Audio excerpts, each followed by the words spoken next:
आज के इस ऐतिहासिक कार्यक्रम में मंच पर उपस्थित समूचे विश्व को निरामय बनाने का जिन्होंने संकल्प लिया है और भारत की लाखों वर्षों की ऋषि परंपरा को, योग परंपरा को फिर एक बार महिमा मंडित और प्रस्थापित कर रहे, ऐसे हम सभी के लाडले बाबा आदरणीय बाबा रामदेव जी, हमारे सभी के अपने, जिनकी कल्पकता और नेतृत्व गुणों ने विकास पुरुष के रूप में जिन्हें प्रस्तापित किया और आज भारत के विकास में सबसे अहम भूमिका जो निभा रहे हैं, ऐसे भारत सरकार के मंत्री आदरणीय नितिन गडकरी जी, भारत सरकार के राज्य मंत्री आदरणीय भाई हंसराज अहीर जी, जिन्होंने यहां की सारी रचना की और जिनका उल्लेख माननीय नितिन जी ने किया कि इस सारे प्रकल्प को साकार करने वाले आचार्य बालकृष्णन जी, हमारे प्रभारी मंत्री चंद्रशेखर बावनकुळे जी, सांसद कृपाल तुमाने जी, डॉक्टर महात्मे जी, रामदास तड़स जी, हमारे महापौर प्रवीण गटके जी, जिला पंचायत अध्यक्षा निशाताई सावरकर, हमारे विधायक सुधाकरराव देशमुख जी, विकास कुंभारे जी, सुधाकर कोळे जी, समीर मेघे जी, आशीष देशमुख जी, अनिल सोले जी, पंकज भोयर जी, रवि राणा जी, सुधीर पारवे जी, मल्लिकार्जुन रेड्डी जी, साथ ही में उपस्थित श्री जयदीप आर्य, यशपाल आर्य, श्री श्यामलाल गोयल, विश्वास पाटिल, मंच पर उपस्थित शायद कोई नाम अगर छूट गए होंगे तो सभी अति सम्माननीय अधिकारी, पदाधिकारी, निमंत्रित जन और यहां पधारे हुए सभी बहनों और भाइयों, मैं सबसे पहले आप सभी की ओर से बाबा रामदेव जी को बहुत बहुत धन्यवाद देता हूं और बहुत बहुत प्रणाम करता हूं कि महाराष्ट्र का नहीं, देश का नहीं, पूरे विश्व का सबसे बड़ा फूड पार्क इस मिहान की धरती पर बाबा जी साकार करने जा रहे हैं। दोस्तों, कुछ लोगों ने ये कहा कि बाबा जी को जमीन दे दी, महाराष्ट्र की सरकार ने जो भी कार्य किया पूरी पारदर्शिता के साथ किया। एक और जहां बाबा रामदेव जी को आसपास के राज्य बुलाकर ये कह रहे थे कि बाबा जी फूड पार्क हमारे यहां कीजिए, हम जमीन मुफ्त में देने को तैयार है, वहां बाबा जी ने मुझसे ये कहा आपके सारे नियमों का पालन करके हम जमीन लेंगे। और इस मिहान में किसानों के लिए कृषि प्रक्रिया उद्योग तैयार हो, इस दृष्टि से एक दो नहीं 4 सचिवों की समिति हमने तैयार की। महाराष्ट्र सरकार के प्रधान सचिव दर्जे के 4 लोग, इनकी कमेटी तैयार की और उनको हमने कहा कि मिहान के अंदर जमीन तो किसानों की गई, लेकिन किसानों के फायदे के उद्योग वहां पर तैयार नहीं हुए। जो उद्योग आए उनका भी स्वागत है, उनको भी हमने बहुत सब्सिडी की है, कईयों को तो इतने कम पैसे में हमने जमीन दी है, लेकिन मैं उसका उल्लेख नहीं करना चाहूंगा क्योंकि हमारी अर्थव्यवस्था में वो भी अपना हिस्सा दे रहे हैं। लेकिन हमने उनको कहा 500 एकड़ में मिहान के अंदर कृषि प्रक्रिया उद्योग, फूड टेक्नोलॉजी का निर्माण हो, ताकि नागपुर और विदर्भ में बसने वाले हमारे किसानों के जीवन में हम परिवर्तन ला पाए। और ये 4 सचिवों की कमेटी ने यहां के पुराने सारे किस प्रकार से प्लॉट बेचे, किस प्रकार से हमने लोगों को रियायतें दी, कृषि प्रक्रिया उद्योग के लिए देश और दुनिया में जमीनों की कीमत क्या है, इन सारी चीजों का अवलोकन करते हुए एक तय किया कि 500 एकड़ में हम लोग कृषि प्रक्रिया पार्क तैयार करेंगे। उस पार्क की ऑफसेट प्राइस 25 लाख रुपया पर एकड़ होगी और ओपन टेंडर सिस्टम से हम इसको देंगे। फिर चाहे बाबा रामदेव जी आए या यूनिलीवर आए या हिंदुस्तान लीवर आए, जो आए वो इसके अंदर बिड करेगा और उसके माध्यम से वो जगह को प्राप्त करेगा। केवल हमने 2 शर्तें उसमें रखी। एक शर्त ये रखी कि जो भी उद्योग को स्थापित करेगा उस पर यह बंधन होगा कि हर साल कम से कम 2000 किसानों की ट्रेनिंग उसको उस उद्योग के क्षेत्र में करनी पड़ेगी। दूसरी चीज हमने कही कि कम से कम 100 करोड़ रुपए का माल ये नागपुर और विदर्भ के किसानों से उसको लेना पड़ेगा। नहीं तो हमने देखा दुनिया में संतरे के ऊपर अलग अलग प्रकार की चीजों के ऊपर प्रक्रिया हुई। एक बड़ी कंपनी ने एक बहुत बड़े पेय का लॉन्च किया और उसके लिए उन्होंने संतरा इस्तेमाल किया कैलिफोर्निया का, कागज इस्तेमाल किया नेपाल का और फैक्ट्री लगाई और तीसरे देश में हेड ऑफिस इंडिया में, सारे टैक्स बेनिफिट इंडिया से और सारा माल बाहर का, सारा रोजगार बाहर का। हमने कहा ये नहीं चलेगा।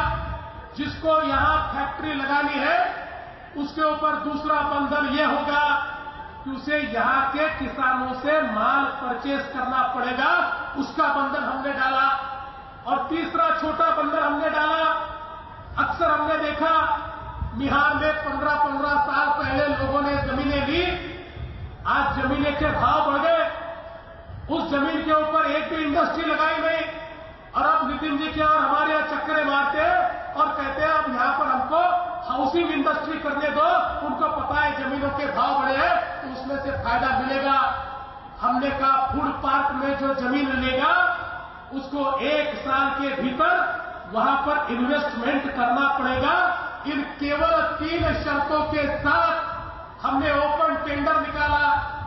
पहला टेंडर निकाला, पतंजलि ने टेंडर भरा, दूसरा कोई आया ही नहीं। हमने कहा भाई कोई और प्रॉब्लम होगा, फिर एक बार टेंडर करते। हमने और नेशनल, इंटरनेशनल, लोकल, वेबसाइट सारे माध्यमों में फिर टेंडर निकाला। फिर दूसरे बार टेंडर निकला, पतंजलि का ही टेंडर आया, किसी ने टेंडर भरा ही नहीं। फिर तीसरे बार टेंडर निकाला। हमने कहा चलो 2 बार शायद और पता नहीं चला होगा। सारे बड़े बड़े पेपरों में इश्तहार देकर फिर एक बार टेंडर निकाला। तीसरी बार भी टेंडर निकला, किसी ने टेंडर भरा ही नहीं। वापिस पतंजलि का ही टेंडर आया। फिर हमारे सचिवों की समिति ने यह बताया कि अब सीवीसी के नॉर्म्स के अनुसार सेंट्रल विजिलेंस कमिश्नर ने जो नॉर्म्स तैयार किए हैं उसके अनुसार अगर 3 बार आप टेंडर निकालते हो और उसमें कोई नहीं आता तो जो टेंडरर है उसको आप दे सकते हो। हमने टेंडर का प्राइस ओपन किया, सारी कंडीशन को पतंजलि फुलफिल करता था और हमने टेंडर में जो अपसेट प्राइस दी थी उससे थोड़ा ज्यादा ही पैसा देना आपने टेंडर में कबूल किया और इसलिए पूरे तरीके से पारदर्शिता के साथ ये टेंडर पतंजलि को मिला है। और मैं कहना चाहता हूं और 350 एकड़ जमीन बची है, किसी को आज भी चाहिए फूड पार्क के लिए, हम वापिस टेंडर निकालने को तैयार है। जिसको जिसको चाहिए वो आए और ये टेंडर भर के इस जमीन को ले ले, क्योंकि हम ये मानते हैं इस देश के अंदर आज किसानों की अवस्था, अगर बताया कि हमारा किसान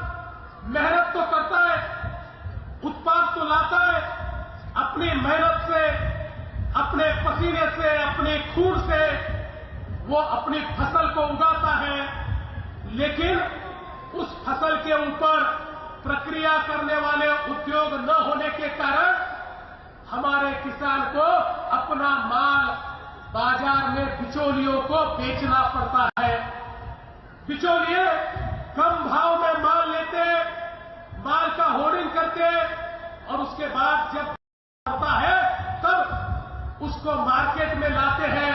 उनके पास पैसा है, उस पैसे के भरोसे उसका होर्डिंग वो कर सकते हैं और इसलिए किसान मेहनत तो करता है पर मार्केट के ऊपर उसका कोई नियंत्रण नहीं है। मार्केट तो बिचौलियों के हाथ में है और अगर बिचौलियों के हाथ से मार्केट निकालना है तो उसका एकमेव उपाय यह है कि किसानों को प्रक्रिया उद्योग के साथ सीधा जोड़ा जाए। किसान का माल बने, उसके ऊपर प्रक्रिया हो जाए, बिचौलिए बाहर हो जाएंगे और जो माल बनाने वाली फैक्ट्रियां है वो सीधा किसान को पैसा देगी। और ये मॉडल महाराष्ट्र में यशस्वी हुआ। महाराष्ट्र में शुगर इंडस्ट्री में हमने जो हमारा गन्ना है उसको शुगर में कन्वर्ट करने के लिए यानी प्रक्रिया करने के लिए शुगर का उद्योग लगाया। तो आज शुगर के जो हमारे किसान हैं, गन्ने के किसान हैं, उन गन्ने के किसानों को बिचौलियों का सामना नहीं करना पड़ता। सरकार कीमत तय कर देती है। एफआरपी 2300 रुपया ये सरकार तय कर देती है और एक बार सरकार ने तय कर दिया तो कोई बिचौलिया नहीं, सीधा माल फैक्ट्रियां ले जाती है, सीधा किसान को पैसा देती है और इसलिए बिचौलिए के बिना गन्ने का किसान आज वहां पर अच्छे तरीके से पैसा कमाता है और उसको आत्महत्या करने का कभी उसके ऊपर नौबत नहीं आती। लेकिन केवल गन्ने के किसान के लिए ये करके नहीं चलेगा। तो खेती के जितने उत्पाद हैं, हम गेहूं बनाते हैं, चावल बनाते हैं, सोयाबीन बनाते हैं, जितनी चीजें दालें बनाते हैं, दलहन हो, तिलहन हो, जो सारी चीजें हमारी खेती में पैदा होती है, सारी चीजों के ऊपर हम जितने फ्रूट पैदा करते हैं, सारे फ्रूट के ऊपर हम जितनी वनस्पतियां तैयार करते हैं, सारी वनस्पतियों के ऊपर अगर प्रक्रिया शुरू हो जाए। और आज देश और दुनिया में सबसे बड़ा मार्केट किस चीज का है? विमानों का नहीं है। सबसे बड़ा मार्केट ये खाद्य का है, फूड का है, क्योंकि 700 करोड़ दुनिया के लोगों को कपड़ा कोई भी पहन सकते हैं, कोई भी घर में रह सकते हैं, पर बिना खाए कोई जी नहीं सकता। 700 करोड़ लोगों को खाना तो चाहिए और इसलिए ये ऐसा उद्योग है जो कभी मर नहीं सकता। लेकिन ये उद्योग अगर बड़ा होगा तो मेरे किसानों को फायदा होगा और इसलिए इस महाराष्ट्र में जिसका उल्लेख आदरणीय गडकरी जी ने किया कि अमरावती में हमारा जो कपास का किसान है, हमने तय किया जब तक कपास से लेकर कपड़ा और कपड़े से लेकर फैशन एक जगह हम नहीं लाते तब तक किसान को पैसा नहीं मिल सकता। और अमरावती का टेक्सटाइल पार्क हमने शुरू कर दिया। मुझे लगता है आज जिस समय यहां पर यह पार्क तैयार हो रहा है, इस विदर्भ के किसानों को चाहे उनका कोई भी कृषि उत्पादन हो, ये सारा उत्पादन खरीदने का बाबा रामदेव जी ने तय किया है।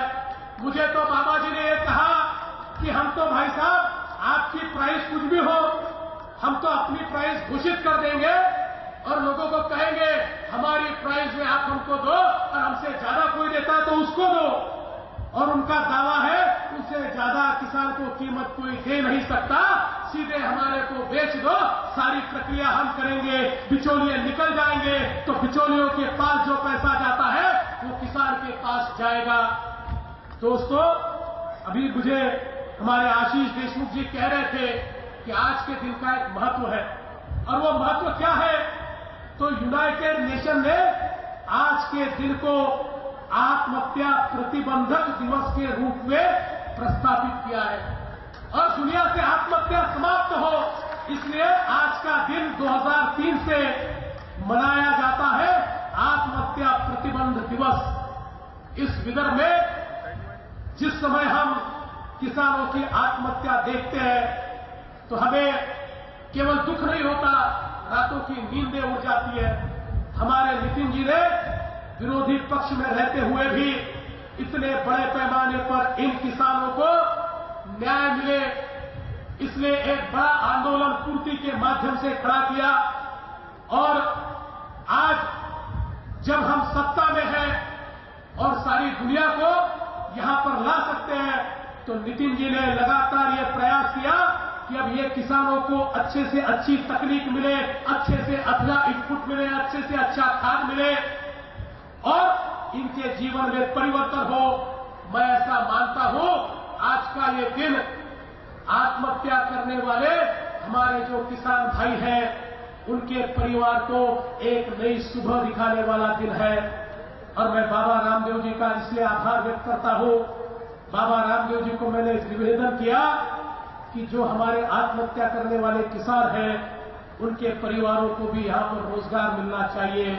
और बाबा रामदेव जी ने मुझे कहा, आप घोषणा कर दीजिए, जिन परिवारों ने आत्महत्या की है उन परिवारों के विधवाओं को या उनके बच्चों को हम कौशल्य का ट्रेनिंग देंगे और उनको यहां पर हम रोजगार देंगे और बड़े पैमाने पर उनको भी प्रस्तावित करने का काम खेती किसानी से जिन्होंने आत्महत्या की उनके ही हाथों से खेती किसानी में ऐसा परिवर्तन करेंगे कि किसी को आत्महत्या करने की आवश्यकता नहीं होगी। मैं ऐसा मानता हूं, एक बड़ा तोहफा बाबा जी आपने यहां पर दिया है। 5,000 लोगों को तो सीधे रोजगार यहां मिलेगा, लेकिन 50,000 से ज्यादा लोगों को इसके माध्यम से रोजगार मिलेगा। नितिन जी ने जो बताया, ट्रक लगेंगे, ट्रांसपोर्टेशन लगेगा, विपणन की व्यवस्था लगेगी, पणन की व्यवस्था लगेगी, ये सारी चीजों में इतना बड़ा रोजगार तैयार होगा और इससे निश्चित रूप से एक बड़ा परिवर्तन हमको देखने को मिलेगा। मैंने बाबा जी से एक और बात कही, मैंने कहा बाबा जी अब आधुनिक तकनीक हमने हमारी खेती में लानी चाहिए। आपको अच्छा कृषि उत्पाद चाहिए तो हमारे किसानों को हमें नई नई तकनीक देनी पड़ेगी। जब तक हमारी खेती का उत्पादकता हम नहीं बढ़ाते, तब तक हम लोग किसानों को समृद्ध नहीं कर पाएंगे। और उत्पादकता अगर बढ़ानी है तो सबसे महत्वपूर्ण क्या है, हम लोग हमारी खेती को ड्रिप के ऊपर ले जाए। और इसलिए मैंने उनके सामने एक प्रस्ताव रखा। मैंने कहा अगर हजारों किसानों को साथ में लाकर हम एक ऑटोमेटिक ड्रिप का प्लांट, जिस प्रकार से इजराइल में खेती होती है, ऐसा एक प्लांट तैयार करें और सारे किसानों को उसमें सम्मिलित कर ले, तो उनकी उत्पादकता 2 गुना 3 गुना बढ़ सकती है। सांगली में हमारे पृथ्वीराज देशमुख ने एक प्रयोग किया और साहब जो गन्ने का किसान था उसकी उत्पादकता ये 3 गुना बढ़ी और जो पैसा ड्रिप में लगाया 3 साल में सारा वसूल हो गया और जो किसान खेती छोड़कर चला गया था वो वापस आ गया। और इसलिए मैंने बाबा रामदेव जी से निवेदन किया कि हम भी खेती के ऐसे क्लस्टर तैयार करें, 1000 एकड़ के, 500 एकड़ के, जिसमें ड्रिप के माध्यम से हम आधुनिक तकनीक जिसको फर्टिगेशन कहते हैं, वाटर सोल्यूबल फर्टिलाइजर कहते हैं, इस प्रकार की व्यवस्था को खड़ा करें और उनका सारा उत्पाद आप अगर खरीदे, उनको मार्केट एश्योर्ड होगा तो बैंक से लोन मिलेगा। बैंक अगर लोन देगी तो बैंक का जो ब्याज है, आधा ब्याज हम भर देंगे, कुछ आप भर देना, कुछ किसान भर देगा और उसका जो माल हम खरीदेंगे वो खरीदे हुए माल के पेमेंट में से उसका जो बैंक का हफ्ता है वो देने का अगर हम तय कर दें तो बैंकें भी उसको बड़े पैमाने पर कर्जा दे देगी। और आज जो हमारा किसान कम उत्पादकता के कारण अड़चनों में है, हम ऐसे क्लस्टर तैयार करके उसको लाभान्वित करेंगे, टेक्नोलॉजी उस तक पहुंचाएंगे और नई तकनीक के आधार पर उसको समृद्ध करने का काम करेंगे। मैं बावनकुळे जी का अभिनंदन करना चाहता हूं। इस विदर्भ में, मराठवाड़ा में उद्योगों के लिए बिजली 7 साढ़े 7 रुपए में लेनी पड़ती थी और इसलिए यहां कोई उद्योग आने को तैयार नहीं था। बावनकुळे जी ने बड़ा अभ्यास करके एक प्रपोजल तैयार किया और आज 7 साढ़े 7 रुपए की बिजली विदर्भ में और मराठवाड़ा में 4.5 रुपए में उद्योगों को 4 रुपए 40 पैसे में देने का काम बावनकुळे जी के माध्यम से हुआ और इसलिए अब बड़े पैमाने पर उद्योग यहां पर आ रहे हैं।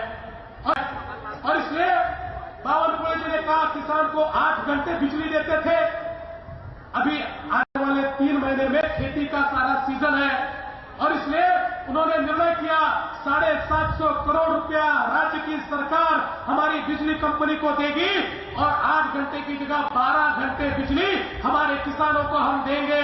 3 महीना 4 घंटे ज्यादा बिजली देकर उनके खेतों में ज्यादा उपज हो, ये प्रयास हमारी सरकार की ओर से किया जाएगा।